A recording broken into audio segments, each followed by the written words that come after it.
Hi, my name is Nicole Norton. I am 52 years old and I have made the decision to do gastric bypass. It's it's taken me a long time to get to this place where it's okay for me to do this. Um, in 2021, I got COVID from my daughter, and she was sick. She had like the worst cold or the worst flu she'd ever had, and she slept for 4 days and had a high fever and didn't eat anything, and and then she was better. It took her a while to be 100%, but she got there. I, on the other hand, got really sick and ended up being in the hospital for almost a week, and then I was put on oxygen, during that course of treatment. And then when I got home, I stayed on oxygen for almost a month. And it was during that time where I thought I need to start looking at surgery as a plan for me.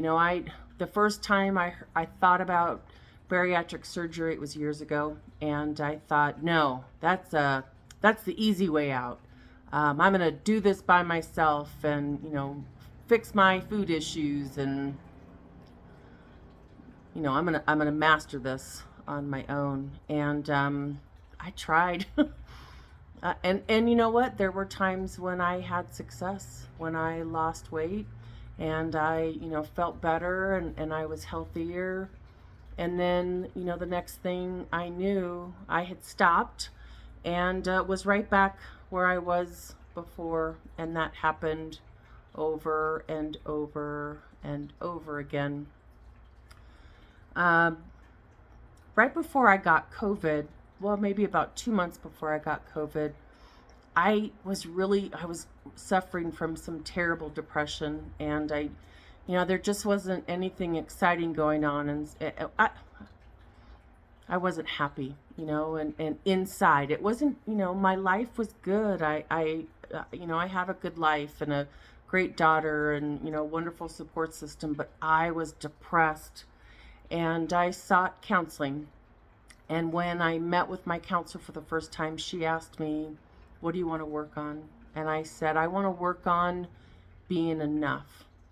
I want to feel worthy. And I worked on that for, gosh, a year and a half. And it helped. And I made a lot of changes in that time. And actually, that was the year before I got COVID. So by the time I had COVID, I'd been seeing my counselor for almost a year. Sorry. And so when I left the hospital from COVID and I was on oxygen, and I would get tired walking up the steps to my bedroom, or, walking in to go see a friend for dinner, whatever. I was always exhausted, and I thought I need to do something different. And so when it was time for me to change my benefits, I did. I switched from a high deductible health plan, which, by the way, kept me from wanting to ever go to the doctors, to an HMO plan. I went with Kaiser in 2022. And so March 25th, I went and saw a primary care physician, or who I had selected as my primary care physician. And I said to him, when he asked me, why are you here? I said, I would like to see if you can give me a referral for bariatric surgery. The inside of me, I feel light and free and breezy and fun and all of those things, but my outside doesn't match that, and I want the outside to match that. And he said, okay. He says, I'm gonna give you a referral for that. I'm gonna give you a referral for OBGYN. We need to do a breast exam and all that fun stuff. And he asked me, do you think you could have sleep apnea? And I go, well, sure, yeah, I think I could. And he says, okay, I'm going to schedule that for you as well. The day I went in to meet him, I weighed 232 pounds. But that wasn't my highest. I wanted to lose a little bit of weight before I met him. And so my highest weight was 243 pounds. Um, he gave me the referral to see a bariatric or go to the bariatric services through Kaiser. And I just so happened to be able to get a last minute cancellation. And so 3 days later, I went to the weight management department. When I had looked at the calendar, I didn't want to do the appointment that they had, but the next appointment that they had was like June or July. And I knew if I had that time from March until June or July, anything could happen. And I was on a mission. I wanted this to take place. And so I took that appointment. I think it was like 7 or 8 o'clock in the morning. And I am not a morning person, but I went. And I met with this lovely woman. I had lost 1 pound in those 2 days. And she talked me through it. And she talked me through what the process was. And she said, because my biggest question was when, how soon can I get this surgery? And she said, realistically, from today until the day you go in for surgery, it's 6 to 9 months. And I said, okay, let's do this. And she was going to suggest that I do a colonoscopy and breast exam and all those things. And I had already had them scheduled. And so I was, in my mind, a couple of steps ahead of the game. And so I did. I went in and I had those tests done. I couldn't get in for a sleep apnea test until the end of April. April 21st was the date. And then they diagnosed me almost a month later with sleep apnea. One thing I found is that I could probably have gotten through all of the steps in a matter of, 2, maybe 3 weeks. But every department or every test I needed to go and get, it would take me weeks or months in some cases to get that appointment. And so I went through all of their stuff and I did the sleep test. They did come back and had me, said I had sleep apnea. And then they said I was going to have to wait like 10 to 12 weeks to get a sleep apnea machine because the companies that made them or manufactured them had stopped making them during COVID so they could make ventilators. And then she said these magical words, unless you can come down to the clinic tomorrow, because I just happen to have one. And I was like, what time? So I got my sleep apnea machine and, they put me on hormones, all these changes, all these things took place and all these appointments that I hadn't made in 2021 because I had that high deductible health plan. I started to make those appointments and, get those diagnoses and then get the help from those as well. When they did the sleep apnea test, they said that my oxygen levels when I slept dipped dangerously low, which is what I experienced with COVID. And so they asked me in a follow-up appointment, or basically told me in a follow-up appointment, they wanted me to do another oxygen test. And so they scheduled another oxygen test. And when I called in 2 weeks later to talk with the pulmonologist, she says, yeah, we want to put you on oxygen. And they put me on oxygen that day, that night, or that afternoon. I got a machine and it attaches to my sleep apnea, and it's the devil. I hate it. It's loud. My sleep apnea machine is quiet as a, church mouse, and this oxygen machine is loud, and I don't think I've gotten a good night's sleep since the day they put me on that oxygen. And so there were, lots of things I had to go through in this process.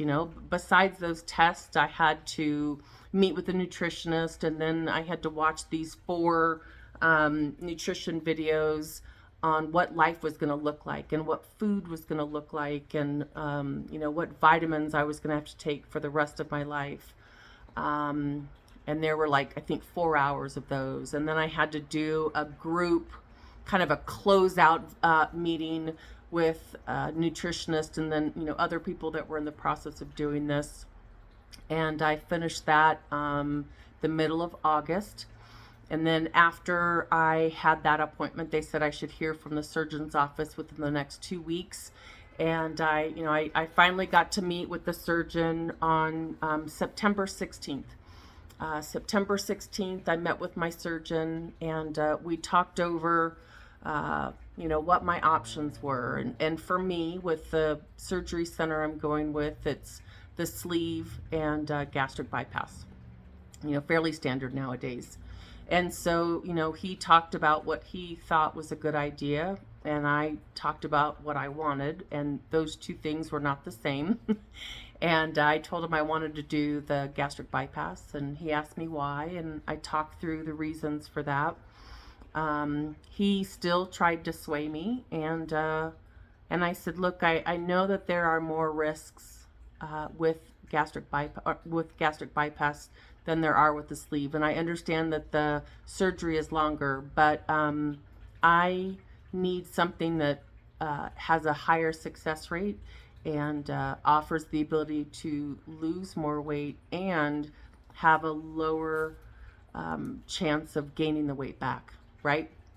And so, we agreed. And so when I left that office, they said I would get a call in the next 2 weeks, and they would schedule me for surgery. And about, 5-6 days later, they called me and scheduled my surgery, and I'm scheduled for surgery on November 3rd. And it's interesting that when I got that call, when the surgeon's office called me to schedule the surgery, in that moment I was filled with such relief and excitement, and like, it's finally here, right? And as soon as I hung up that phone, though, man, I lost my mind. I thought, what are you doing? Why are you doing this? And there's got to be another way. And, surgery's the easy way out. And I was really conflicted for a couple of days, almost rageful, right? Like, I don't know, disappointed in myself, or disappointed that I got here. I don't know. But what I realized is that I did not come to this decision lightly. I have been wrestling with this idea for years. And in all that time, all I kept doing was adding stuff that made me feel less than, and not worthy, and not good enough. And so every time I would, try to lose weight, and then I'd gain weight back, there was another chip in that bucket that told me I wasn't good enough.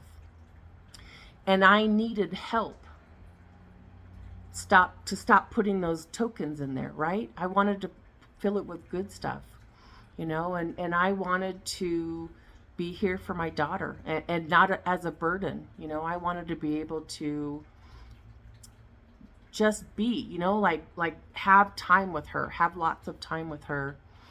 And what's interesting is that I didn't tell anyone for the longest time that I was going through this, because there's a lot of stigma that comes with weight loss surgery. And so I didn't tell my family for a long time. And when I finally told them, I remember saying, I'm going to tell you something, but I don't want to talk about it. So I said I'm having bariatric surgery, or I'm in the process. At that point, I hadn't been approved yet. And so I'm in the process of trying to go through bariatric surgery.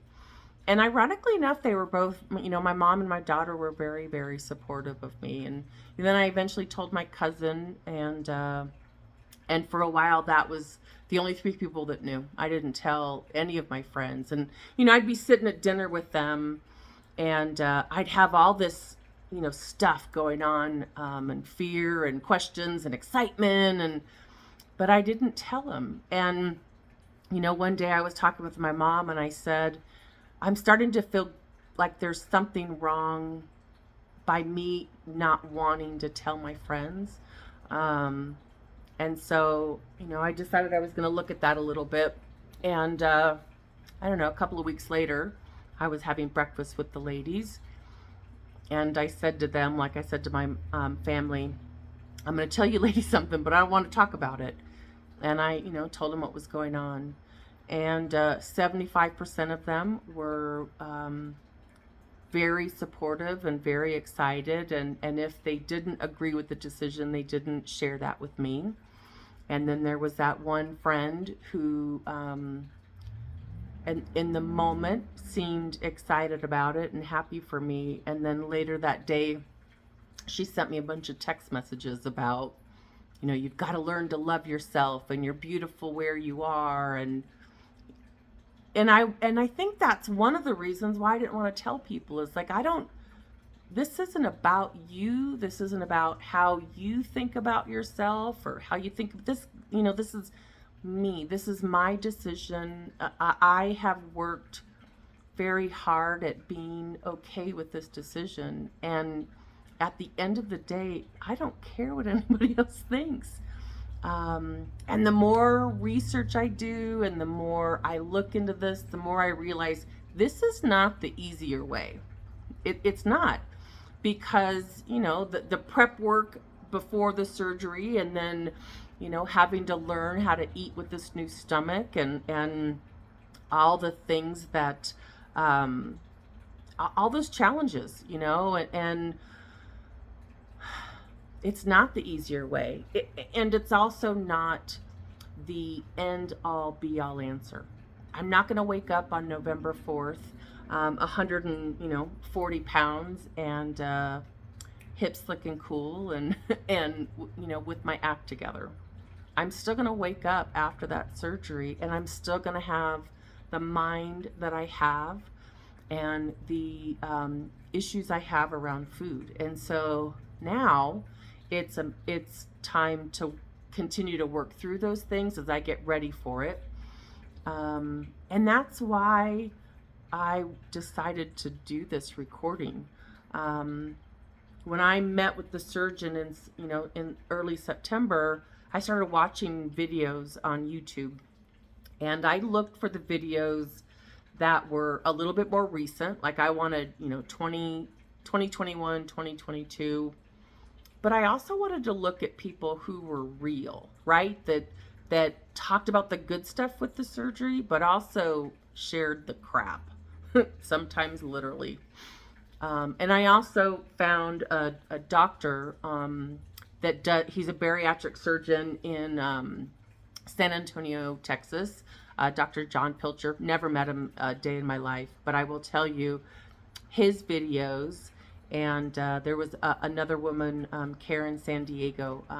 The videos from those two people gave me everything I needed to push forward and continue doing this, because Karen shared her truth and her journey and the goods and the bads and everything in between, and there was lots of stuff in between. And Dr. Pilcher, he has these segments that can be as short as 3 minutes or as long as 40 minutes, and he's talking about various things that happen for people when they have weight loss surgery. But both of them made me realize, that it's possible. It reminds me regularly that it's just a tool. Like I still have to do all of the work to make it happen and make it successful, but then also to sustain it, right? And that's the point of this, is not just about losing the weight, but sustaining that. So here I am, and it's 33 days from now, and I'm scared and I'm excited, and I remind myself on a regular basis how fortunate I am that I have this as an option. There was a time in my life where this, like this never would have been possible for me. And today, I'm in a place in my life where I have the means to do it, and I'm grateful for that. And I am looking forward to this tool that I get to embark on, or learn to grow with. And now I'm spending all this time. I called it nesting. I've been ordering protein shakes and doing all this stuff. And I realized earlier today that I'm not nesting. I'm trying to control the narrative. And so now I'm just trying to give it up to God, and know that there's a plan for this, and that and all of it's already written, right? And so now I just have to suit up and show up and do the work. And I hope to continue sharing my journey. I found it helpful watching somebody else's journey, and so if this can help one person, then my work here is worth it. I I'm excited. I'm excited about this journey. And, one of the things that I said when I first realized my surgery date is that, Thanksgiving, I'm going to be on the moist food part of my meal plan. And by the way, everyone's meal plan is different based on your surgeon. So take what I say with a grain of salt on food. Pun not intended. But when Thanksgiving comes around, I'm going to be on the moist food stage. And, I was bummed because I love Thanksgiving and I love cooking a big feast and all of that. And, I told my family, I go, look, you guys are going to have to go do Thanksgiving without me because I don't want to sit around watching and smelling all that great, beautiful food. And I was sad about it. And then I looked at my daughter and I said, as sad as I am about missing Thanksgiving this year, this will be my last unhealthy, severely overweight Thanksgiving. And if that is the reward for missing Thanksgiving this year, I'll take it. So here we go, 33 days. Thanks for listening. Bye.